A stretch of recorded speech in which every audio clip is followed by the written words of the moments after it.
আসলে বিচারের মূল লক্ষ্যটা কি? বিচারের মূল লক্ষ্যটা হচ্ছে যে অপরাধীদেরকে যেমন সাজা দেওয়া তেমনি সমাজে একটা বার্তাও দেওয়া।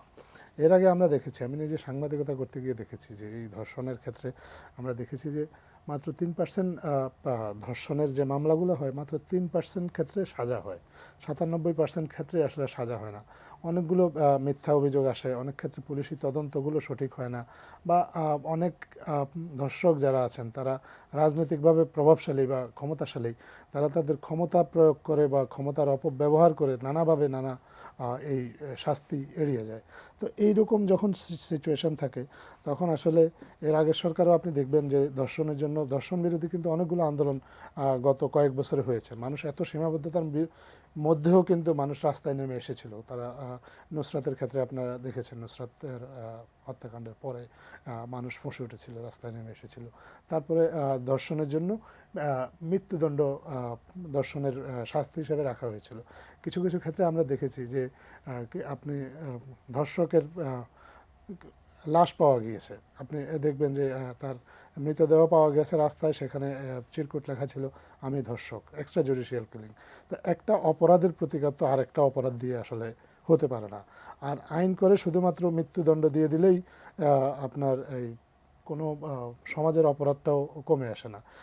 নুসরাতের ক্ষেত্রে যেটা হয়েছিল যে একটা ধর্ষণের ক্ষেত্রে 16 জনকে মৃত্যুদণ্ড দেওয়া হয়েছিল। খুব আমরা মনে করি যে, বা আমি ব্যক্তিগতভাবে মনে করি যে সানবিট সব দিবে সামাল। সানবিট ম্যাজিক প্রেস ডিশওয়াশিং এর মাথা ঘোরানো সলিউশন।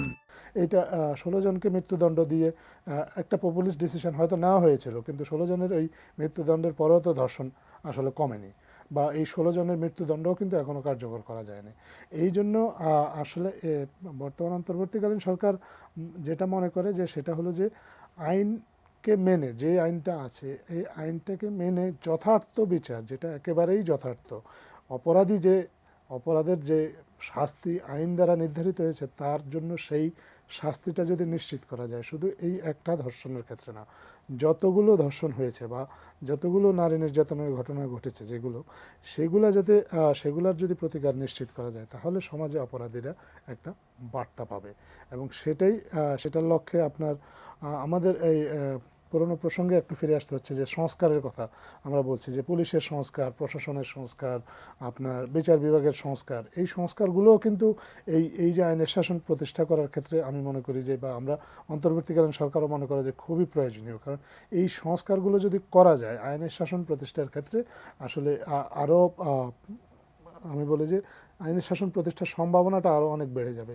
এই যে বর্তমানে যে আমরা যে অপরাধগুলো দেখছি, যে ধর্ষণের মতো বা নারী নির্যাতনের মতো অপরাধগুলো দেখছি, এগুলো কিন্তু আরেকটা অপরাধ দিয়ে এগুলো কোনোভাবেই থামানো যাবে না। এগুলোকে প্রতিরোধ করতে গেলে প্রথমত একটা বড় ধরনের সামাজিক আন্দোলন প্রয়োজন, পারিবারিক মূল্যবোধ সৃষ্টির প্রয়োজন, পাশাপাশি আইনের শাসনটা নিশ্চিত করা প্রয়োজন। আমাদের সমাজে যদি আইনের শাসন নিশ্চিত থাকে তাহলে অনেক অপরাধ এমনিতেই কমে আসবে।